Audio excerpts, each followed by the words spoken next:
Now, you remember when the terror alerts began, I came out and said, I'm not sure I'm buying it. There's something a little fishy about this. Not that the information they have isn't real. Yes, Al-Qaeda is trying to get us at all times. I'm sure the head of Al-Qaeda, Ayman al-Zawahiri, did communicate with the head of Al-Qaeda in the Arabian Peninsula, their most dangerous affiliate, as they call them, in the press. And I'm sure that we have some data indicating that there would be some attack. In fact, by the way, there was an attack in Yemen just yesterday, or an attack that was thwarted, I should say, just yesterday. They were trying to seize oil and gas facilities, Al-Qaeda was, in the towns of Mukalla and Babzir. They were going to be disguised as Yemeni troops. This was a very, very significant attack that was planned, and it was supposed to create panic among the Yemeni and their security services, but it was foiled. Maybe that's what the intelligence was about. But nonetheless, we closed embassies and consulates all over the world, having nothing to do with Yemen. We closed the embassy down in Madagascar. Madagascar. So now, I wasn't the only one that was befuddled by all of this. It turns out McClatchy newspapers talked to a series of foreign policy experts and terrorism and counterterrorism experts, and they were just as surprised as we were. They thought, well, maybe there's some chance that there's some connection here between Madagascar and Yemen. On the other hand, they didn't close the most important embassies, Iraq, Afghanistan, and Pakistan. If you were really convinced that all these embassies were in danger, wouldn't you close those first? They're most in the line of fire rather than going all the way down to Madagascar. And, obviously 18 others. So here's what they had to say. Aaron Zellin, who's at the Washington Institute for Near East Policy, said about the embassy closings, quote, "It's not completely random, but most people are like, what?" I like when a foreign policy expert says, what? So he seems a little puzzled by how they pick these different embassies. And then he went on to say, look, we just showed our hand. So now they're obviously going to change their position on when and where they might attack. That's also what I was saying throughout the week.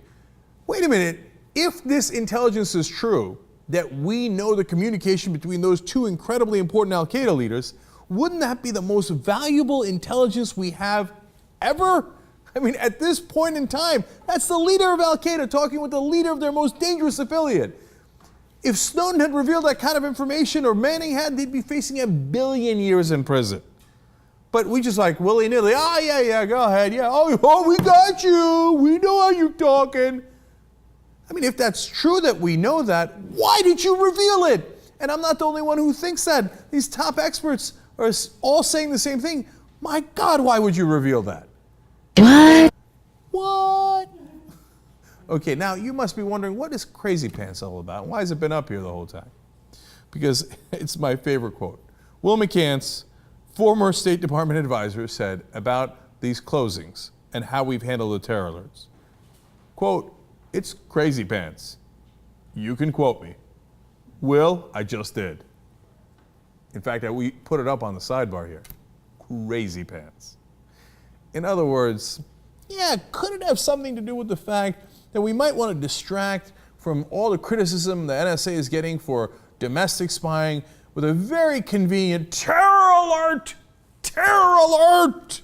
They're coming, and oh my God, I got to close them in Madagascar, I got to close them, but not in Afghanistan and Pakistan, which are the most dangerous places. I got to close them all over the world. And you know what? And that conveniently, 2 different sets of leaks, not related to this, one about the body bombers. Oh my God, they're putting the bomb in their body. And then we found out that story actually came out last year, recirculated at the same time, probably a coincidence. And then the story about, oh, did you hear about the Yemeni guy who's a genius bomb maker? The guy who did the underwear bombing that didn't work at all? And he's got this plan, and you take the clothes and you put chemicals on them and they're wet, but then when they dry up on the plane and nobody noticed the incredibly wet guy on the plane, boom, it explodes. You see, that part of it would literally be crazy pants. Okay, no. There's a ton of propaganda here, and you turn on your TV and nobody's questioning it.